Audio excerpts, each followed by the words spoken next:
नमस्कार, मी वैष्णवी. आपण पाहतात Indian TV news. Indian TV न्यूजच्या बुलेटिन मध्ये आपले स्वागत आहे. चला तर नजर टाकवायच्या काही विशेष घडामोडींवर.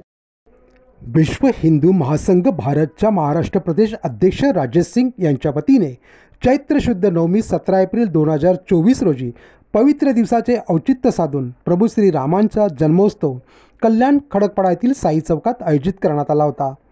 यावेळी सुंदरकांड व श्री गणेश देवाची सामुदायिक आरती, श्री हनुमानाची सामुदायिक आरती व श्री प्रभू रामचंद्रांची सामुदायिक आरती अशा महाआरतीचे कार्यक्रम घेण्यात आले। शेकडो रामभक्तांची यावेळी उपस्थित होती।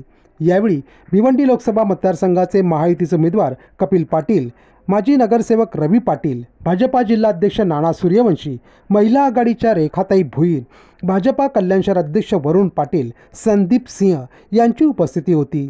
उपस्थित मान्यवर मंडळींचे अध्यक्ष राजेश सिंग तर्फे स्वागत करण्यात आले। तसेच महाराज अजय तिवारी यांचा यथोचित स्वागत करण्यात आले। या कार्यक्रमात श्री श्री श्री रविशंकरजी यांच्या कल्याण येथील समागमातील भजन मंडळातर्फे भजनाचा कार्यक्रम पार पडला।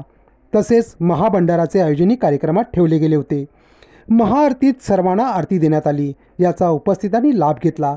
या कार्यक्रमाला पार पाडण्यासाठी अध्यक्ष राजेश सिंग, प्रल्हाद चौधरी, दीपक तिवारी, वीरेंद्र सिंग परमार, संतोष ठाकर, संतोष धारकर, ॲडव्होकेट अनिल सरक तसेच विश्व हिंदू महासंघाचे पदाधिकारी कार्यकर्ते यांनी विशेष परिश्रम घेतले।